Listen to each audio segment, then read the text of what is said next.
Hello guys, a very good morning to all of you. स्वागत है आप सभी का ऑनलाइन स्टडी एकेडमी में। आज डेट है 24 जनवरी 2021 और आज के डेट के जितने भी इंपॉर्टेंट करंट अफेयर्स हैं वो डिस्कस करेंगे हम इस वीडियो में। तो आइए शुरू करते हैं।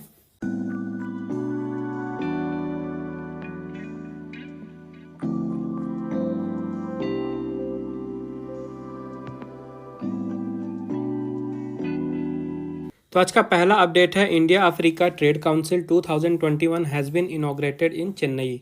चेन्नई में भारत अफ्रीका व्यापार परिषद 2021 का उद्घाटन किया गया है। तो ये जो काउंसिल है इंडिया अफ्रीका ट्रेड काउंसिल 2021, इसको स्थापित किया गया ताकि भारत और जो अफ्रीका है उसके बीच में जो भी बिजनेस रिलेशंस हैं इन दोनों ही देशों के बीच में, इनको और भी ज़्यादा बढ़ाया जा सके। उसके अलावा जो रामाकृष्णा जी हैं जो कि चेन्नई के कॉरपोरेट क्लिनिक के फाउंडर हैं, उनको इंडिया अफ्रीका ट्रेड काउंसिल के डायरेक्टर के रूप में भी नियुक्त किया गया है। और इस काउंसिल के एक पार्ट के रूप में लगभग 13 ट्रेड ऑफिस हैं जो कि डायरेक्टली दिल्ली के एम्बेसी से लिंक होंगे। इनको भारत के अलग अलग मेट्रो सिटीज़ में स्थापित किया जाएगा और इनका काम होगा जो भी भारत के बिजनेसमैन हैं उनके अंदर इंटरेस्ट पैदा करना कि ज़्यादा से ज़्यादा जो अफ्रीकन कंट्रीज़ हैं उनके साथ ट्रेड करें। और ये काउंसिल कहाँ सेटअप की गई है? ये सेटअप की गई है चेन्नई में। चेन्नई कैपिटल है तमिलनाडु की। यहाँ के चीफ मिनिस्टर हैं एडापडी के पलानीस्वामी और गवर्नर हैं बनवारी लाल पुरोहित। नेक्स्ट अपडेट है फर्स्ट एवर पराक्रम दिवस वॉज ऑब्जर्व ऑन 23 जनवरी 2021। 23 जनवरी 2021 को पहली बार पराक्रम दिवस मनाया गया। तो ये जो पराक्रम दिवस है ये मनाया गया है जो सुभाष चंद्र बोस जी थे उनकी बर्थ एनिवर्सरी को सेलिब्रेट करने के लिए। तो इस साल यानी 2021 में सुभाष चंद्र बोस जी की 125वीं बर्थ एनिवर्सरी मनाई गई।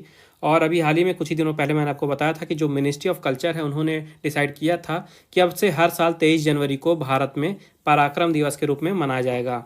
नेताजी सुभाष चंद्र बोस जी का जन्म 23 जनवरी 1897 में हुआ था और इनकी मृत्यु हुई थी 18 अगस्त 1945 को।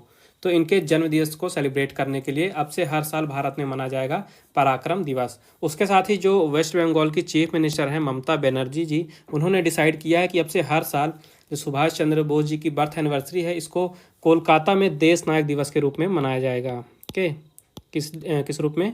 देश नायक दिवस। तो दोनों चीज़ आपको याद रखनी है। एक तो है पराक्रम दिवस, ये पूरे भारतवर्ष में मनाया जाएगा, और कलकत्ता में मनाया जाएगा देश नायक दिवस। नेक्स्ट अपडेट है Trivendra Singh Rawat inaugurate first child friendly police station of Uttarakhand.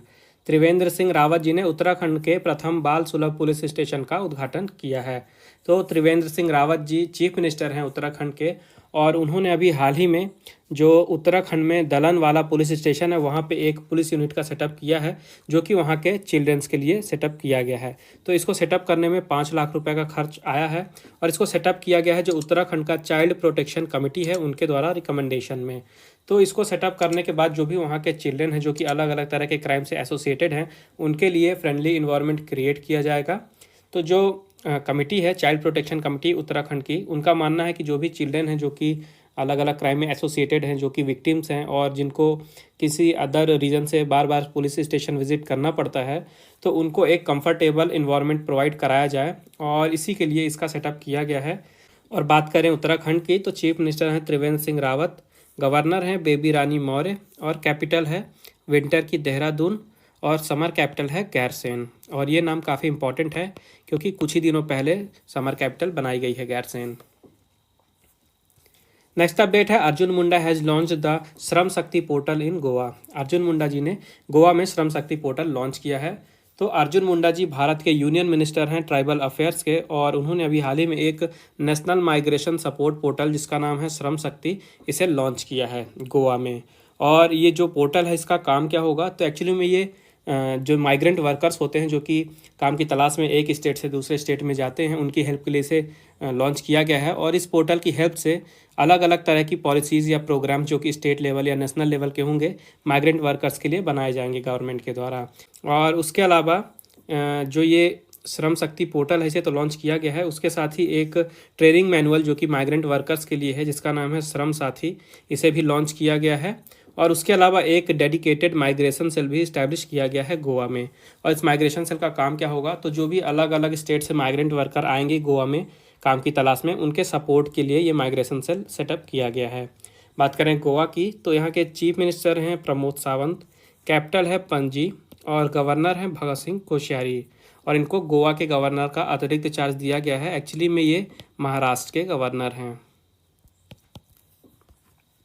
Next update है Conrad Sangma has inaugurated the व्रिउ ब्रिज इन मेघालय। कोनराड सांगमा जी ने मेघालय में व्रिउ ब्रिज का उद्घाटन किया है। तो कोनराड सांगमा जी मेघालय के मुख्यमंत्री हैं और उन्होंने अभी हाल ही में भारत की सबसे बड़े रोड आर्क ब्रिज का इनॉग्रेशन किया है और इस ब्रिज का नाम दिया गया है व्रिउ ब्रिज। ओके, ये याद रखिएगा। तो ये जो ब्रिज है ये मेघालय के ईस्ट खासी हिल्स डिस्ट्रिक्ट के सोबर में सेटअप किया गया है और इसको बनाने में लागत आई है 49.395 करोड़ रुपीज़ की। और इसको बनाने के बाद जो मेघालय का टूरिज़्म सेक्टर है उसको काफ़ी ज़्यादा बूस्ट मिलेगा, टूरिज़्म को बढ़ावा मिलेगा। बात करें मेघालय की तो यहाँ की कैपिटल है शिलोंग, चीफ मिनिस्टर हैं कोनराड सांगमा और गवर्नर हैं सत्यपाल मलिक। नेक्स्ट अपडेट है Naveen Patnaik inaugurated the annual Tosali national craft Mela of Odisha. Naveen Patnaik ji ने ओडिशा के वार्षिक तोसली राष्ट्रीय शिल्प मेला का उद्घाटन किया है। तो नवीन पटनायक जी चीफ मिनिस्टर हैं उड़ीसा के और उन्होंने अभी हाल ही में जो उड़ीसा की कैपिटल है भुवनेश्वर, वहाँ पे जो एक एनुअल क्राफ्ट मेला है यानी शिल्प मेला है जिसका नाम है तोसली। ओके, तो इस मेला का उद्घाटन किया गया है भुवनेश्वर में। तो ये जो मेला है ये काफ़ी ज़्यादा पॉपुलर है ईस्टर्न इंडिया में, जो भी वहाँ के हैंडलूम हैं, हैंडीक्राफ्ट हैं, तो उनके जो प्रोडक्ट हैं यहाँ पे शोकेस किए जाते हैं और यहाँ पे मेला लगाया गया है। तो यहाँ पे जो हैंडीक्राफ्ट और हैंडलूम वाले प्रोडक्ट हैं उनका तो शोकेस होगा ही, उसके अलावा यहाँ पे कुछ अवार्ड भी वितरित किए गए हैं। तो जो हैंडलूम, टेक्सटाइल और हैंडीक्राफ्ट के मिनिस्टर ऑफ स्टेट हैं पद्मिनी दियान जी, इन्होंने स्टेट हैंडीक्राफ्ट अवार्ड 2019 और उसके साथ ही स्टेट कलाकृति अवार्ड भी डिस्ट्रीब्यूट किया यहीं पे। तो इस मेला में लगभग 250 स्टॉल लगाए गए हैं जो कि अलग अलग जो भी स्टेट हैं भारत के, वहाँ के जो भी हैंडलूम और हैंडीक्राफ्ट वाले प्रोडक्ट्स हैं उनका शोकेस करेंगे। तो इन 250 में से 170 जो स्टॉल हैं ये उड़ीसा को रिप्रेजेंट करेंगे, मतलब उड़ीसा का टेक्सटाइल, हैंडीक्राफ्ट, हैंडीलूम जो भी प्रोडक्ट है यहाँ पे शोकेस किया जाएगा। और जो बाकी के 80 स्टॉल हैं यहाँ पे जो अदर स्टेट है भारत के, उनके प्रोडक्ट्स का शोकेस किया जाएगा। बात करें उड़ीसा की तो यहाँ की कैपिटल है भुवनेश्वर, चीफ मिनिस्टर हैं नवीन पटनायक और गवर्नर हैं गणेशी लाल। नेक्स्ट अपडेट है coal ministry has conferred coal minister's award 2020 and launched project passion. कोयला मंत्रालय ने कोयला मंत्री पुरस्कार 2020 दिए और प्रोजेक्ट पैशन लॉन्च किया है। तो अभी हाल ही में कोल इंडिया लिमिटेड की 3 यूनिट्स को ये अवार्ड दिया गया है, कोल मिनिस्टर अवार्ड 2020 का। और कौन कौन सी 3 यूनिट हैं? तो मध्य प्रदेश का नॉर्दर्न कोलफील्ड्स लिमिटेड है, उसके अलावा झारखंड का सेंट्रल कोलफील्ड्स लिमिटेड है और उसके अलावा महाराष्ट्र का वेस्टर्न कोलफील्ड्स लिमिटेड। तो इन 3 यूनिट को कोल मिनिस्टर्स अवार्ड 2020 दिया गया है। और इन्हें ये अवार्ड दिया क्यों गया है? इन्हें ये अवार्ड दिया गया है क्योंकि इन्होंने भारत में कोल माइनिंग के लिए जो भी बेस्ट प्रैक्टिसेस हैं, जो भी बेस्ट मेथड हैं, उनको अडॉप्ट किया है। तो इसी कारण से इन 3 यूनिट को ये अवार्ड दिया गया है और ये अवार्ड दिया गया है जो कोल माइंस के यूनियन मिनिस्टर हैं प्रहलाद जोशी जी के द्वारा।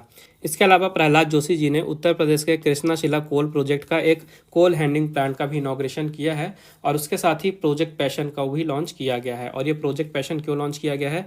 इसे लॉन्च किया गया है ताकि जो कोल इंडिया लिमिटेड है इसका जो परफॉर्मेंस है उसको बढ़ाया जाए और CIL का ग्रोथ किया जा सके। CIL यानी कि कोल इंडिया लिमिटेड। यहाँ के मैनेजिंग डायरेक्टर हैं प्रमोद अग्रवाल और इसका हेडक्वार्टर है कोलकाता। नेक्स्ट अपडेट है Torrent gas and Adani total gas becomes the first strategic investor in IGX। Torrent gas और अदानी टोटल गैस IGX में पहले रणनीतिक निवेशक बने। तो अभी हाल ही में टोरेंट गैस और अदानी टोटल गैस दोनों ने ही 5-5% इक्विटी स्टेक लिया है इंडियन गैस एक्सचेंज यानी कि IGX में। ओके, और ये IGX क्या है? IGX है इंडियन गैस एक्सचेंज। ये भारत का पहला गैस एक्सचेंज है जिसको ऑथराइजेशन दिया गया था petroleum and natural gas regulatory board के द्वारा और इसे ये ऑथराइजेशन दिया गया था गैस एक्सचेंज रेगुलेशन 2020 के अंदर में। तो ये जो IGX है यहाँ प्रेजेंट में 16 मेंबर्स हैं और इसकी 500 से भी ज़्यादा रजिस्टर्ड क्लाइंट्स हैं। और ये जो एक्सचेंज है इसके 3 फिजिकल हब हैं जो कि गुजरात में दहेज और हजीरा में हैं और एक है आंध्र प्रदेश के KG बसीन में। तो IGX की स्थापना की गई थी ताकि जो भारत में गैस का मार्केट है उसको और भी ज़्यादा डेवलप किया जा सके, उसको बढ़ाया जा सके। उसके अलावा जो भारत सरकार का विज़न है कि जो एनर्जी का क्षेत्र है वहाँ पे जो गैस का कंट्रीब्यूशन है अभी प्रेजेंट में 6% है और सरकार इसको बढ़ा के 2030 तक 15% करना चाहती है। तो इसी उद्देश्य से IGX की स्थापना की गई थी। नेक्स्ट अपडेट है reserve bank of India has imposed penalty of 2 crore rupees on standard chartered bank. भारतीय रिजर्व बैंक ने स्टैंडर्ड चार्टर्ड बैंक पर 2 करोड़ रुपए का जुर्माना लगाया है। तो अभी हाल ही में रिजर्व बैंक ऑफ इंडिया यानी भारतीय रिजर्व बैंक ने जो स्टैंडर्ड चार्टर्ड बैंक का इंडिया डिवीज़न है वहाँ पे उसमें 2 करोड़ रुपए का जुर्माना लगाया है। और ये जुर्माना लगाया क्यों गया है, तो जो भी वहाँ पे फ्रॉड हुए तो उनको रिपोर्ट करने में काफ़ी ज़्यादा डिले किया गया स्टैंडर्ड चार्टर्ड बैंक इंडिया के द्वारा। तो इसी कारण से ये इम्पोज यानी पेनल्टी लगाया गया है 2 करोड़ रुपये का, याद रखिएगा। बात करें रिजर्व बैंक ऑफ इंडिया की, तो इसकी स्थापना हुई थी 1 अप्रैल 1935 में। और इसकी स्थापना की गई थी कहाँ, कोलकाता में। और यहाँ के गवर्नर हैं शक्तिकांत दास और इसका हेडक्वार्टर है मुंबई, महाराष्ट्र में। और जो एससीबी है यानी स्टैंडर्ड चार्टर्ड बैंक, इसकी स्थापना हुई थी 1969 में।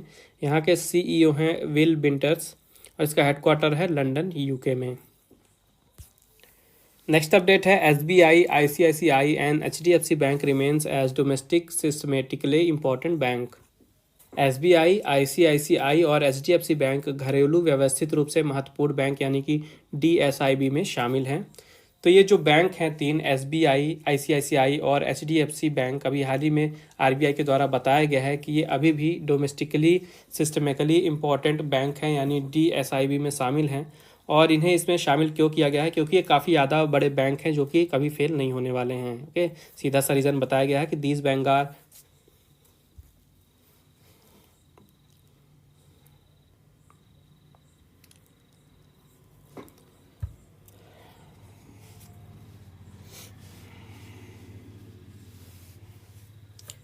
तो ये जो डीएसआईबी है यानी कि डोमेस्टिक सिस्टमिकली इम्पॉर्टेंट बैंक्स, ये क्या होता है, तो ये उन बैंकों को कहा जाता है जो कि काफ़ी ज़्यादा रिलायबल होते हैं, जिनका काफ़ी कम चांस होता है कि वो फेल नहीं होंगे। तो ये जो तीनों बैंक है भारत के काफ़ी ज़्यादा बड़े बैंक है, फेल होने के हिसाब से देखा जाए तो ये कभी फेल होने वाले नहीं हैं। इसी कारण से इन्हें डीएसआईबी में रखा गया है। एसबीआई की बात करें तो इसकी स्थापना हुई थी 1 जुलाई 1955 को। और 1 जुलाई को ही हम एसबीआई डे के रूप में मनाते हैं भारत में। इसका हेडक्वार्टर है मुंबई में और चेयरमैन है दिनेश कुमार खारा। और टैगलाइन है the nation banks on us, pure banking nothing else, with you all the way, a bank of the common man, the banker to every Indian. तो ये 5 टैगलाइन है एसबीआई की, आपको 5 याद रखनी है। आईसीआईसीआई बैंक की बात करें तो इसकी स्थापना हुई थी 1994 में। इसका हेडक्वार्टर है मुंबई में। यहाँ के एमडी और सीईओ हैं संदीप बख्शी। और टैगलाइन है हम हैं ना और ख्याल आपका। और जो एचडीएफसी बैंक है इसकी स्थापना हुई थी 1994 में। इसका भी हेडक्वार्टर है मुंबई में। चेयरमैन है श्यामला गोपीनाथ, सीईओ हैं शशिधर जगदीशन और टैगलाइन है we understand your world. Next update है Gray Quest partnered with SBM bank India to enhance access to quality education in India. Gray Quest ने भारत में गुणवत्तापूर्ण शिक्षा के लिए एसबीएम बैंक इंडिया के साथ भागीदारी की है। तो ये जो ग्रेक्वेस्ट है ये भारत की एक लीडिंग एजुकेशन फिनटेक कंपनी है और इसने अभी हाल ही में एसबीएम बैंक इंडिया के साथ पार्टनरशिप की है ताकि भारत में जो क्वालिटी एजुकेशन है उसके एक्सेस को इन्हेंस किया जा सके। तो सीधी सी बात ये है कि जो भी यहाँ के कस्टमर हैं उनको ईजिली अफोर्डेबल फंड्स दिए जाएंगे ताकि जो भी उनके चिल्ड्रंस हैं अलग अलग जगह जो पढ़ रहे हैं स्कूल, कॉलेजेस या यूनिवर्सिटीज़ में, तो वो उनकी एजुकेशन फ़ीस को इन फंड से आसानी से पे कर सकते हैं मंथली पेमेंट के रूप में। तो इसके लिए ग्रे क्वेस्ट ने भारत के लगभग 2000 से भी ज़्यादा स्कूल, कॉलेजेस और यूनिवर्सिटीज़ से पार्टनरशिप की है। और इसके बाद जो भी पेरेंट्स हैं अपने चिल्ड्रंस की जो भी फीस है आसानी से फंड्स के द्वारा रीपे कर सकते हैं। बात करें ग्रे क्वेस्ट की तो यहाँ के सीईओ हैं ऋषभ मेहता। इसका हेड ऑफिस है मुंबई में। और एसबीएम बैंक की बात करें तो इसका हेडक्वार्टर भी है मुंबई में। यहाँ के एमडी और सीईओ हैं सिद्धार्थ रथ और इसने अपना ऑपरेशन शुरू किया था 1 दिसंबर 2018 से। नेक्स्ट अपडेट है Rajiv Lochan has been named as managing director of Sundaram Finance. Rajiv Lochan ji को सुंदरम फाइनेंस के एमडी के रूप में नामित किया गया है। तो ये है राजीव लोचन जी और इन्हें भी हाल ही में सुंदरम फाइनेंस के मैनेजिंग डायरेक्टर के रूप में नामित किया गया है। तो जो अभी करंट में मैनेजिंग डायरेक्टर हैं सुंदरम फाइनेंस के, टीटी श्रीनिवास राघवन, ये 31 मार्च को रिटायर हो रहे हैं और इनके बाद 1 अप्रैल से नए एमडी बन जाएंगे राजीव लोचन जी। और जो अभी करेंटली डिप्टी मैनेजिंग डायरेक्टर हैं हर्षा विजी, ये ऑफिस को एज्यूम करेंगे एग्जीक्यूटिव वाइस चेयरमैन के रूप में, यानी सुंदरम फाइनेंस के अगले एग्जीक्यूटिव वाइस चेयरमैन होंगे हर्षा विजी। और जो सुंदरम फाइनेंस है इसकी स्थापना हुई थी 1954 में। यहाँ के फाउंडर थे टीएस सांथनम और इसका हेडक्वार्टर है चेन्नई में। नेक्स्ट अपडेट है Jayant N Kobragade has been appointed as India's next ambassador to ASEAN secretariat. Jayant N Khobragade ji को आसियान सचिवालय में भारत का अगला राजदूत नियुक्त किया गया है। तो ये हैं जयंत एन खोब्रागडे जी, और अभी ये हाल ही में जो आसियान सेक्रेटरीट है जकार्ता में, वहाँ पे भारत के अगले राजदूत के रूप में नियुक्त किए गए हैं।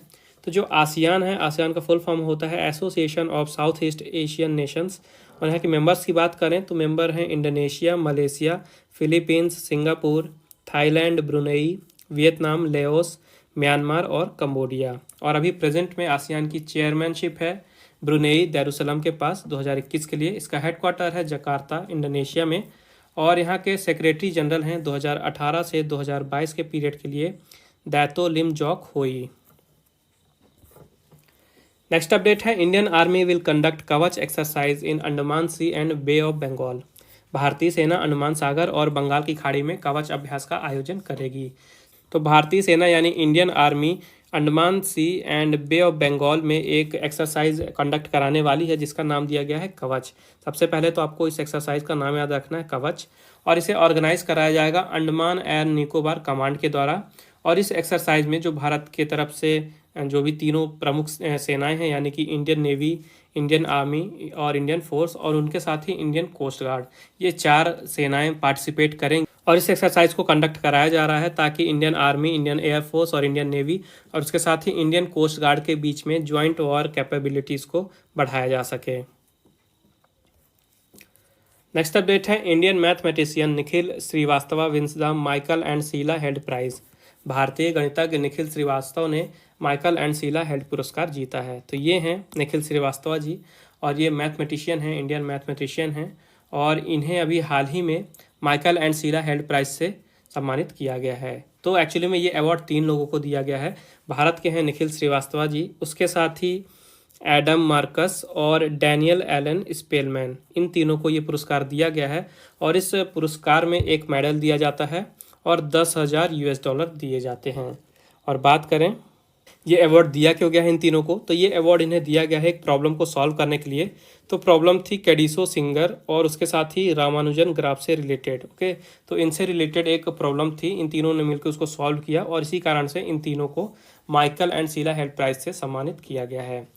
तो ये थे आज के important current affairs. I hope आपको यूजफुल लगे होंगे। वीडियो पसंद आई है तो प्लीज़ वीडियो को लाइक करें, ज़्यादा से ज़्यादा शेयर करें अपने दोस्तों के साथ, और चैनल को सब्सक्राइब जरूर करें। उसके साथ ही नोटिफिकेशन आपको मिलती रहे, इसलिए मेक श्योर बेल आइकन जरूर दबाइएगा। और रिवीजन के लिए अगर आपको PDF फाइल या MP3 फाइल चाहिए तो उसकी लिंक मैंने नीचे डिस्क्रिप्शन में दे दी है, आप वहाँ पर विजिट करके फ़ाइल डाउनलोड कर सकते हैं।